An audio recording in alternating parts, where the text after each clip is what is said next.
half of 1/4 of a cup of hot water and the rest of cold. You don't want to go too far above body temperature and you don't want to go too low. So I normally aim for 37, 38 degrees. No more, no less. The difficulties of filming one-handed. Half a cup of warm water, 1 teaspoon of sugar, 1 teaspoon of yeast. Mix it up and leave it to rise. It should take about 10 to 15 minutes depending on if you're on a warm day or a cold one. Top tip: warm up your utensils and bowls, etc. before you use them. 1 cup of flour, 1 soup spoon of olive oil, a sprinkle of salt, and then mix that with the yeast, with the dough hook.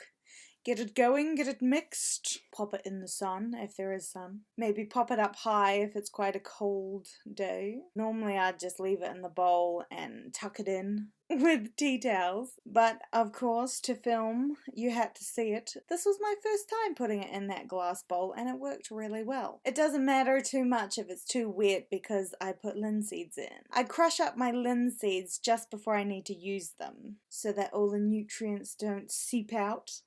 And then I knead in the linseeds for the second proof. Normally that's the moment I would have put it in the tin and then got it to prove again. But for some reason, I proved it 3 times.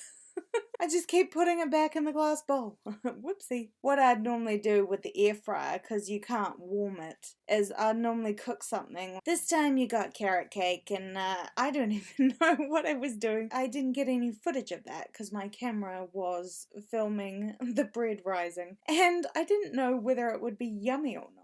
But it was. And I pre-cut it so it's easy to break, and I seed it at that stage and push the seeds down so then it can have the second proof. Because when you use air fryers, all the sesame seeds and poppy seeds would fly up. It's happened to me before. So you have to put it on before the second proof so that it holds it in place and it can't go anywhere.